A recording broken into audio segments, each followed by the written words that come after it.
Assalamualaikum warahmatullahi wabarakatuh. Okay, first of all, I just want to say thanks to Allah for giving me an opportunity for making this video. Secondly, salam and salawat for our Prophet Muhammad who bring us from the darkness to the lightness. Okay, let me introduce myself. My name is Nur Qalbi. I'm from English Education Department 2019. Yeah, I'm in the second semester of Islamic University Alauddin Makassar. Okay, in this video, I'll tell you about articulatory phonetics. Articulatory phonetics is a study of how speech sounds are produced in the vocal tract. All of the articulators in our vocal tract should be work in concert to produce one speech sounds. This is to say nothing of the complexity of these motor routines in the casual speech. So we will be focused in the phonetics of spoken language. What the difference between consonant and vowels? Basically, consonants involve some contraction of air flow, whereas vowels not. Okay, linguists describe the consonant sounds that we use have three criteria. First, voicing, place of articulation, and manner of articulation. First, voicing or state of the closest refers to the start what the vocal folds are doing. So, when the air passes through open vocal folds, it called those voiceless sounds. And when the air passes through the vibrating vocal folds, we call those voice sounds. We can feel the difference between voice and voiceless sounds by putting our hand in this. Okay, so produce these two sounds and how we produce sounds in S and Z, and which one the produce vibration, and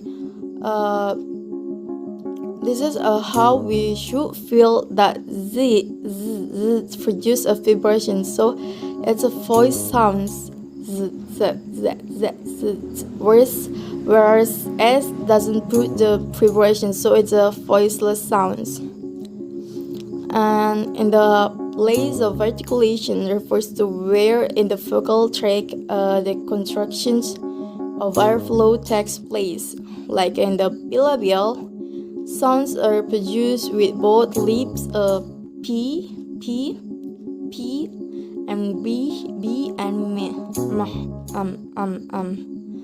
And labiodental sounds are produced with the upper teeth and lower lips as F and V. Interdental sounds are produced with the tongue and between the upper and lower teeth, such as S and Z.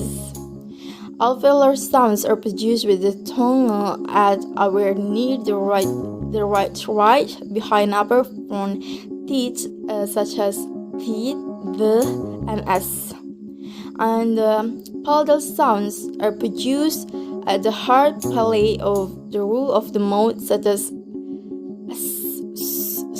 and Z. And the velar sounds are produced at the phallus or soft palate, such as K and Z. Glottal sounds are produced at the glottis or the space between the vocal folds, such as H. And the manner of articulation refers to how the airflow is constructed in the vocal tract. So the stop sounds result from a complete constructions of airflow by a related of that are such. The examples are P, T, K, B, D, and Z. fricatives are sounds produced when the tongue approaches but doesn't make contact with a place of articulation, causing a bottleneck of the airflow. So this gives the sounds a frictions-like quality, such as f, and z, and z, and s. Affricatives result from the sequence of soft plus fricative and rapid successions. In the affricatives, say represent th and pluses, and just the affricated th. Nasal sounds are produced when the phlegm is lowered, allowing air to pass the throat and the nasal cavity. The examples are m, and ng. And liquid sounds are produced by allowing air to pass by one or both sides of the tongue, and the tongue itself can move or to shape the sounds, such as r. And the glide sounds are produced with very little constructions airflow, so little in which they are often referred to semi-vowels. The examples are w and ja. And finally,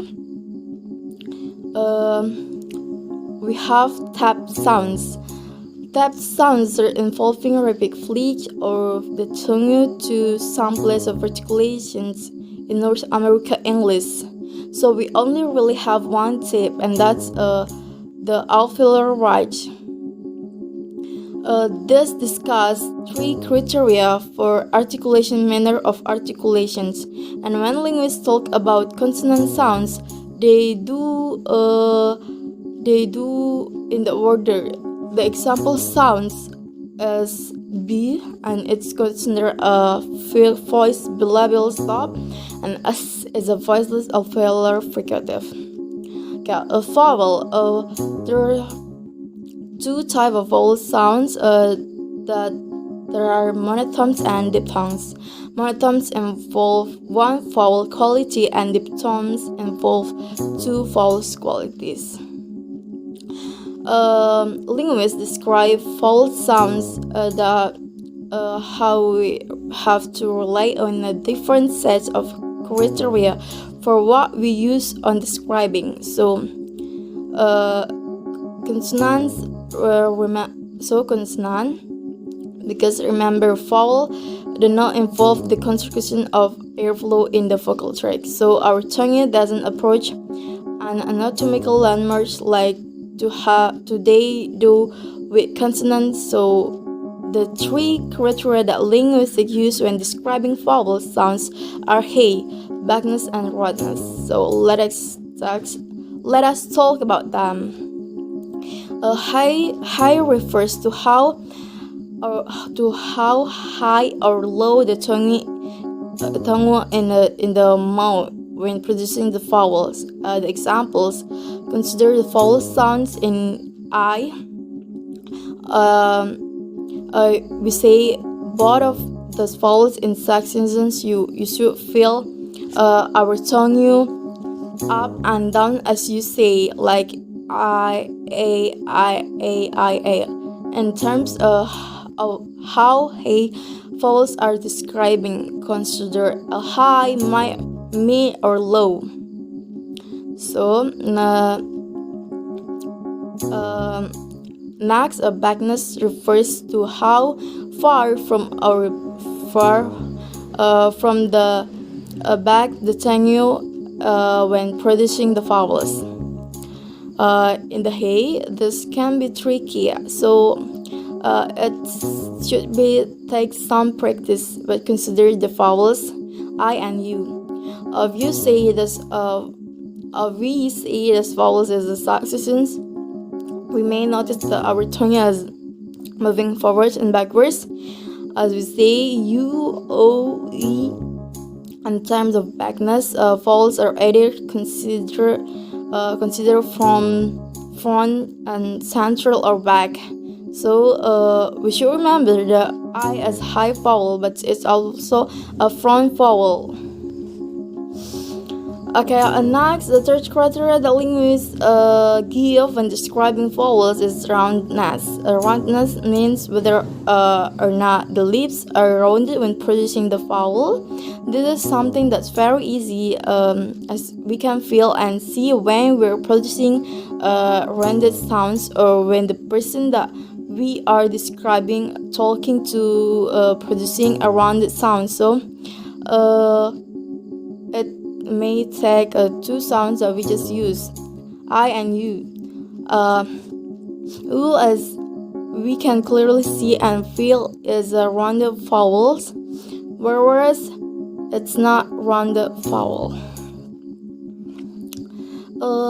Just like with consonant, there is a Soviet order that linguists use when describing vowel sounds. It is hey, backness, and roundness. An example: U is a high back rounded vowel, and E is a low from a rounded vowel.